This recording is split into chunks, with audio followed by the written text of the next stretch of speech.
La fe cristiana no es una teoría ni una ideología. La fe cristiana es el camino para conocer y amar a una persona que vive, a Jesucristo.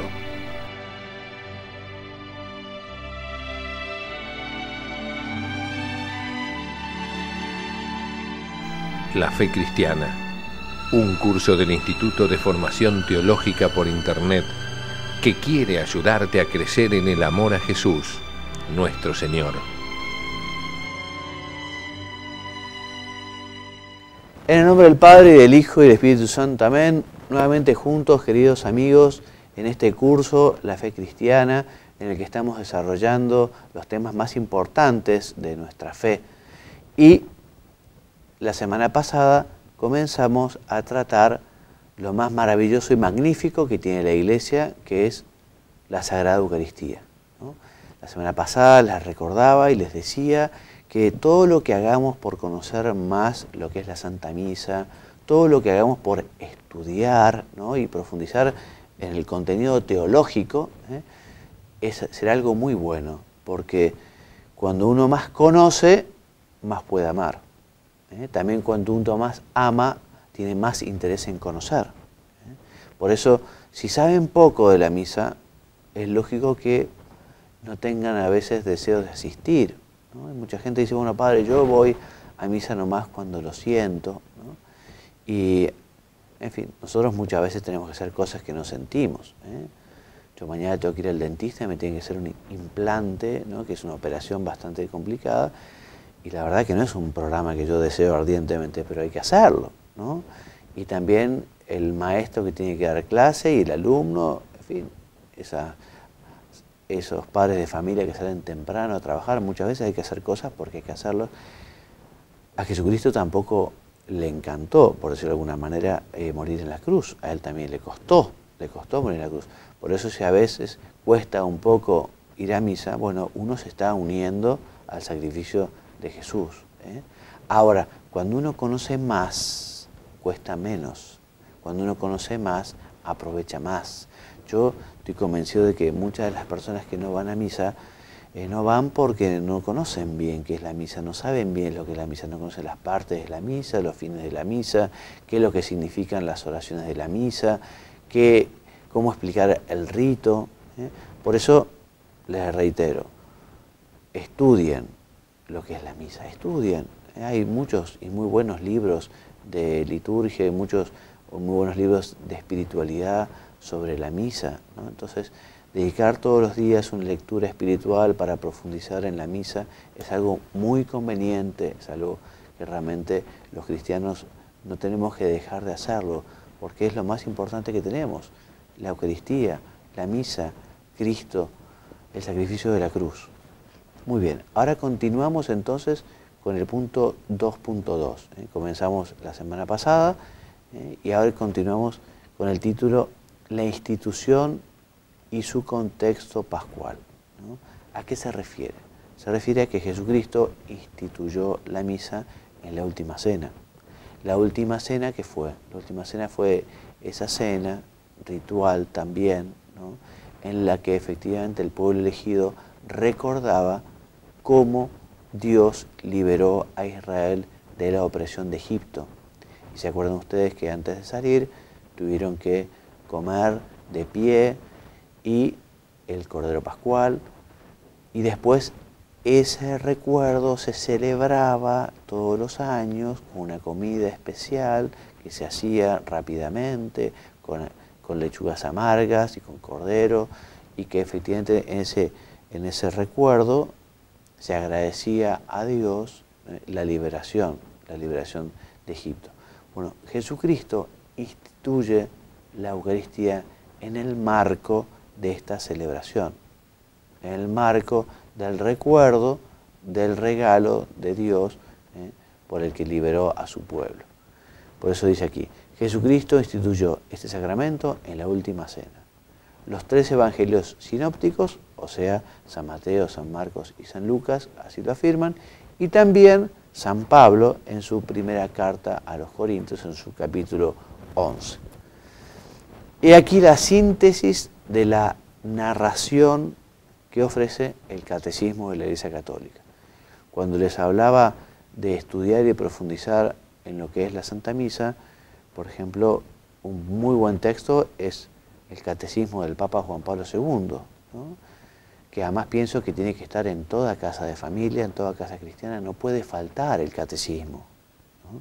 Además hay que leerlo y meditarlo y estudiarlo, es un libro de consulta, un libro de lectura, un libro para profundizar, es un libro que no es tan sencillo como lo es, por ejemplo, el compendio, o sea, el resumen del Papa Benedicto XVI es más corto, es más breve, lo dice su palabra, y igual la terminología que tiene es muy profunda, que si uno no la conoce, posiblemente no la entienda. Pero el Catecismo del Papa Juan Pablo II, que es muy rico también en citas de la Sagrada Escritura y de los padres de la Iglesia, puede ser una muy buena primera lectura sobre la misa, ¿no? O sea, si no tienen el Catecismo, cómprenlo, tiene que estar en casa. Porque además surge cualquier duda y uno, ¿a dónde va a acudir? Es verdad, puede acudir a Internet, ahora con los buscadores uno puede encontrar rápidamente, ¿no? Pero el Catecismo de la biblioteca tiene muy buenos índices. Uno dice, bueno, ¿qué dice la Iglesia sobre la cremación, por ejemplo, ¿no? O ¿qué dice sobre la homosexualidad? Bueno, y uno busca y ahí dice la enseñanza de la Iglesia sobre ese tema, ¿no? Y las enseñanzas de la Iglesia sobre el sacramento de Eucaristía son muy ricas, por eso les animo a que lo lean.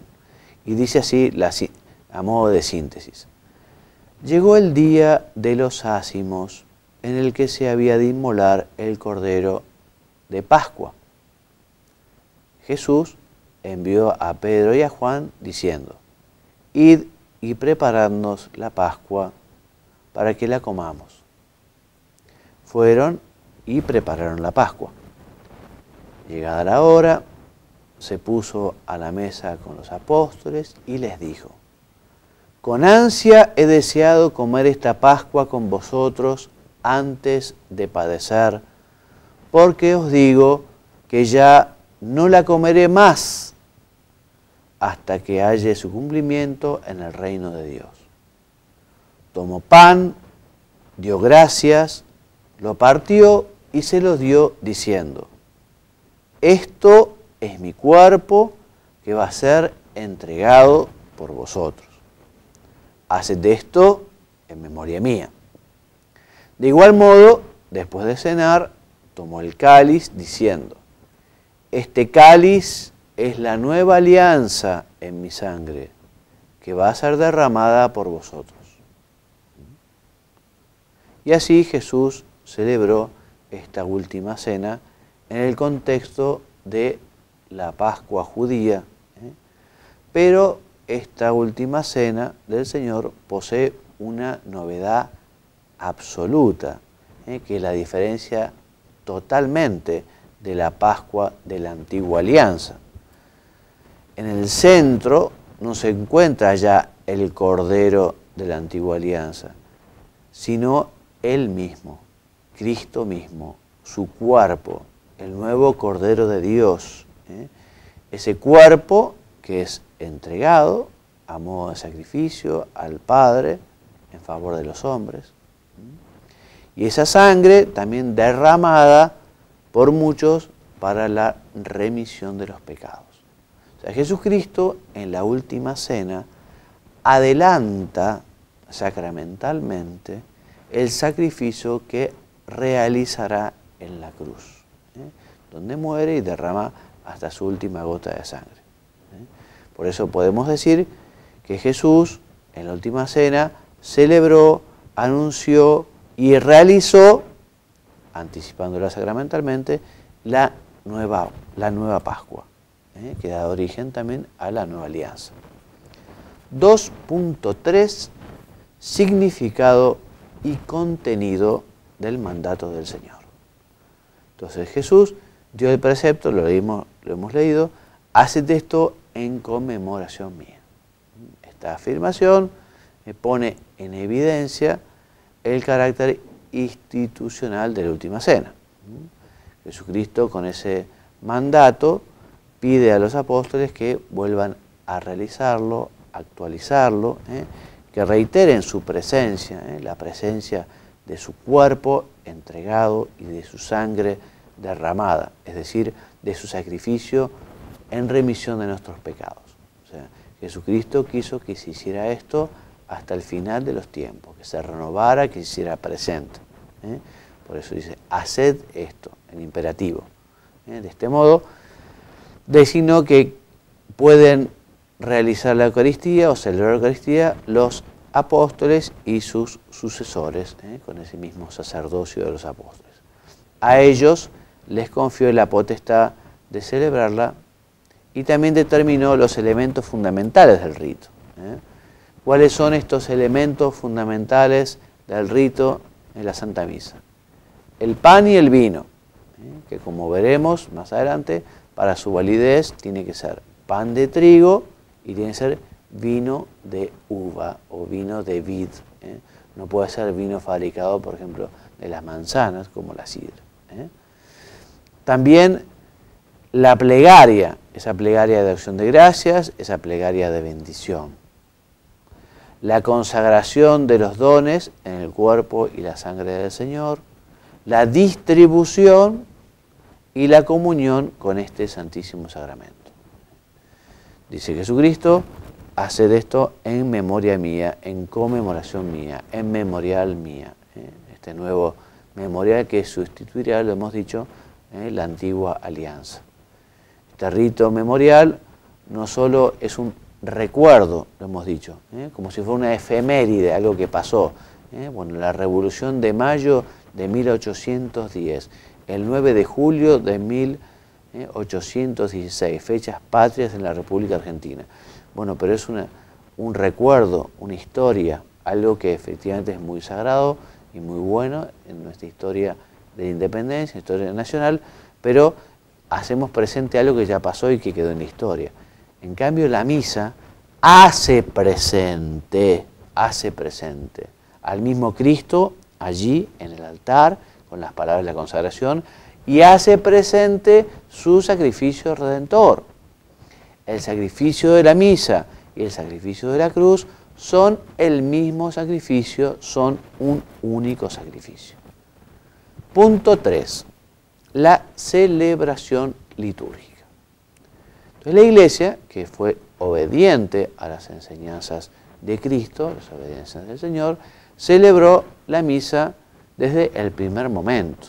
Tenemos testimonios en la Sagrada Escritura, como se celebró la Santa Misa desde el inicio en Jerusalén, en Tróade, en Corinto y en todos los lugares donde el cristianismo llegaba. Cuentan los Hechos de los Apóstoles, capítulo 20, que era sobre todo el primer día de la semana, es decir, el domingo, el día de la resurrección de Jesús, cuando los cristianos se reunían para partir el pan. O sea, los cristianos se reunían especialmente los domingos para participar del sacrificio de la cruz, el sacrificio de la misa. Y dice el Catecismo en su número 1343 que desde entonces hasta nuestros días la celebración de la Eucaristía se ha perpetuado, de suerte que hoy la encontramos por todas partes en la Iglesia con la misma estructura fundamental con la que nos las dejó Jesucristo. ¿Y cuál es esta estructura fundamental de la celebración? Entonces, fiel al mandato de Jesús, la Iglesia, cuando celebra la Eucaristía, no hace otra cosa que conformarse al rito eucarístico realizado por el Señor en la última cena. La Iglesia siempre ha sido muy cuidadosa, sabiendo que efectivamente había recibido este tesoro y tal como había recibido, lo tenía que celebrar. Por eso los elementos esenciales de las sucesivas celebraciones eucarísticas no pueden ser otros que aquellos de la Eucaristía originaria. Esto es, una asamblea de los discípulos convocada por Cristo y reunida en torno a Él, y la actuación del nuevo memorial o del nuevo rito memorial. Entonces, ¿qué es esto de la asamblea eucarística. Entonces, desde los comienzos de la vida de la Iglesia, la asamblea cristiana se manifiesta jerárquicamente estructurada. Nosotros vemos como Jesucristo quiso que existiera un sacerdocio, ¿no? Y que existiese un episcopado. Entonces, habitualmente la Eucaristía, la participación de todos los fieles, estaba constituida por el obispo del lugar o por un presbítero, que preside sacerdotalmente la celebración eucarística y también actúa in persona et in nomine Christi, en la persona y en el nombre de Cristo, cabeza de la Iglesia. Un diácono, otros ministros y otros fieles, todos unidos por el vínculo de la fe y el bautismo. Todos estos miembros de la asamblea están llamados a participar de un modo consciente, devoto y activo. O sea que es bueno pedir al Señor, Señor, ayúdame a participar en la misa de un modo consciente, de un modo devoto, piadoso, de un modo activo. Y cada uno según su modo propio. O sea que el sacerdote celebrando la misa, el diácono ayudando al sacerdote, los lectores realizando su función, lo mismo que los que presentan las ofrendas, el ministro de la comunión y el pueblo entero cuyo amén o en cuyo amén manifiesta su real participación. Y esto es muy importante recordar que participar activamente de la misa y piadosamente de la misa no necesariamente tiene que ir de la mano de llevar algunos de estos roles un poquito más protagonistas, ¿no? Como los lectores, si trata de un laico, ¿no? Los lectores o el ministro de la comunión, ¿no? O sea que el fiel desde el banco, por decirlo de alguna manera, puede estar tan unido a Jesucristo, tan cercano a la Santísima Virgen, puede participar tan de cerca del sacrificio de la cruz.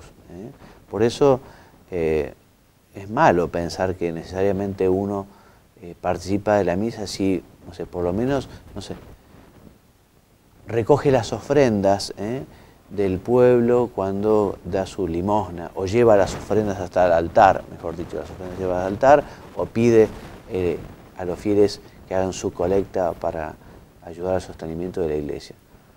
Puede ser, pero uno puede participar santamente, piadosamente, devotamente, activamente, muy unido a Jesucristo desde su banco, rezando con atención. Bien, por tanto, cada uno deberá cumplir el propio ministerio sin que haya confusión entre el sacerdocio ministerial y el sacerdocio común. O sea que evidentemente no se puede reemplazar al sacerdote que ha recibido el sacramento del orden. El papel del sacerdocio es esencial en esta celebración. El sacerdote válidamente ordenado puede consagrar la Santísima Eucaristía pronunciando in persona Christi, es decir, en la identificación específica sacramental con el sumo y eterno sacerdote Jesucristo, las palabras de la consagración. O sea, solo el sacerdote ordenado válidamente, ¿no? Sacerdote u obispo. Ninguna comunidad cristiana está capacitada para darse a sí misma o para sí sola el ministerio sacerdotal. Este don, el don del sacerdocio, se recibe a través de la sucesión episcopal que se remonta a los apóstoles. O sea que efectivamente quienes ordenan sacerdotes son los obispos. No es la comunidad la que, no sé, esté ungida para dar el sacramento del orden sagrado. No. Es el obispo quien establece un nuevo presbítero mediante el sacramento del orden. Bueno, respecto del desarrollo de la celebración. La celebración eucarística, la Santa Misa, tiene dos grandes momentos. En un solo acto de culto, en un solo rito, tiene dos grandes momentos. Esto es la liturgia de la palabra y la liturgia de la Eucaristía. En la liturgia de la palabra comprende la proclamación y la escucha acogida de la palabra de Dios, Y la liturgia eucarística comprende la presentación del pan y del vino, la anáfora o plegaria eucarística, con las palabras de la consagración, y la comunión. A estos dos momentos principales, la liturgia, la palabra y la liturgia eucarística, también están acompañadas por unos ritos de introducción y unos ritos de despedida o ritos de conclusión. Entonces, es rito de introducción, liturgia de la palabra, liturgia eucarística, rito de conclusión o rito de despedida. Sabemos que nadie puede quitar o añadir a su antojo nada que ha sido establecido por la liturgia de la Iglesia, en la liturgia de Santa Misa. La liturgia es riquísima y da muchas posibilidades, ¿no? Se puede elegir esta manera de manifestar la petición de perdón, esta manera o esta otra, se puede elegir esta plegaria eucarística o esta otra, pero hay un dicho que dice, el cura honrado lee lo colorado.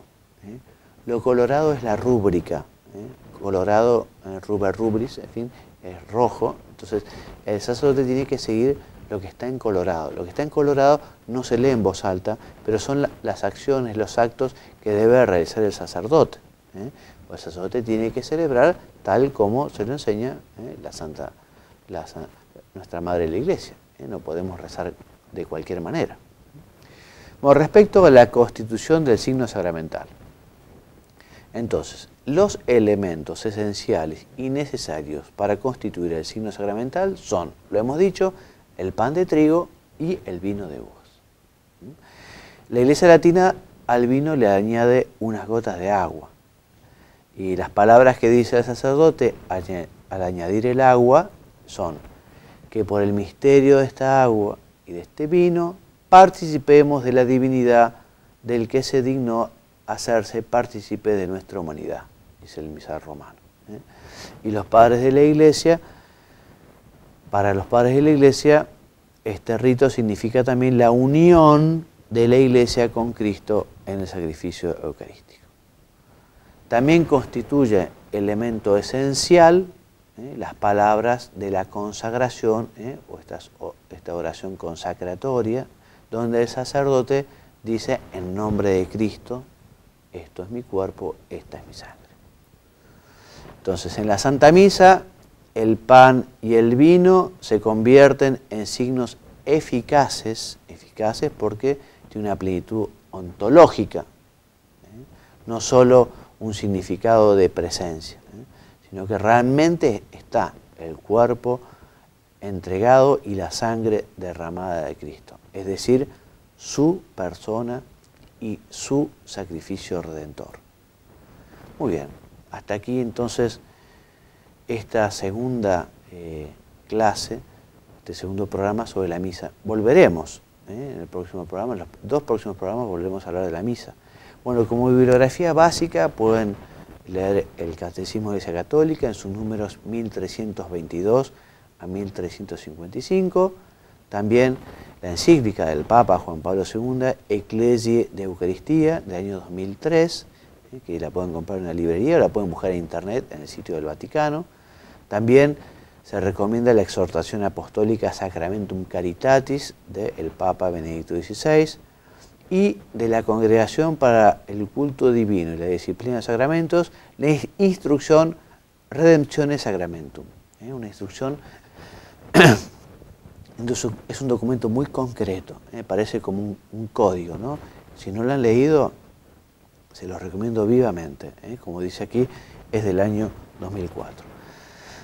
Y a modo de lecturas recomendadas, por un lado, la homilía La Eucaristía, Misterio de Fe y de Amor, de San José María, del Cardenal Ratzinger, de Benedicto XVI, La Eucaristía, Centro de la Vida, Dios está cerca de nosotros, editorial Edicep de Valencia, el libro de Javier Echeverría, Eucaristía y Vida Cristiana, el libro de Arocena y Touce, Eucaristía, en un documento que es el Diccionario de Teología de la Universidad de Navarra, Pamplona. Bueno, quienes quieran encontrar esta presentación, próximamente estará en institutoteología.org o en oracionesydevociones.info o en encuentra.com. Quien quiera escribirme puede hacerlo, juanmariagallardo@gmail.com. Si tienen alguna duda, alguna inquietud, si quieren que les envíe este material, me escriben. Bueno, muchas gracias por haberme acompañado. Espero que esto les sirva para su vida práctica.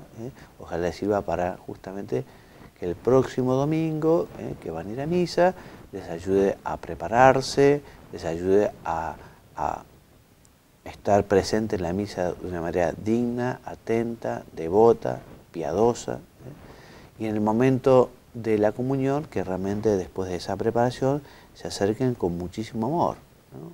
Para compartir con el Señor sus alegrías, sus preocupaciones, sus proyectos, que compartan con el Señor todo lo que tienen en su corazón, ¿no? Que ustedes puedan poner todos sus afectos en el corazón de Cristo y que ustedes puedan también tratar de que sea ese corazón de Cristo en el que esté en su alma. Bueno, hasta aquí el programa de hoy. Muchas gracias por habernos acompañado. Los espero entonces para seguir hablando de este tema apasionante, la Santa Misa, este regalo maravilloso que Jesucristo nos hizo. Me despido enviándoles la bendición. Que Dios los bendiga y los haga muy santos. Amén. Muchas gracias.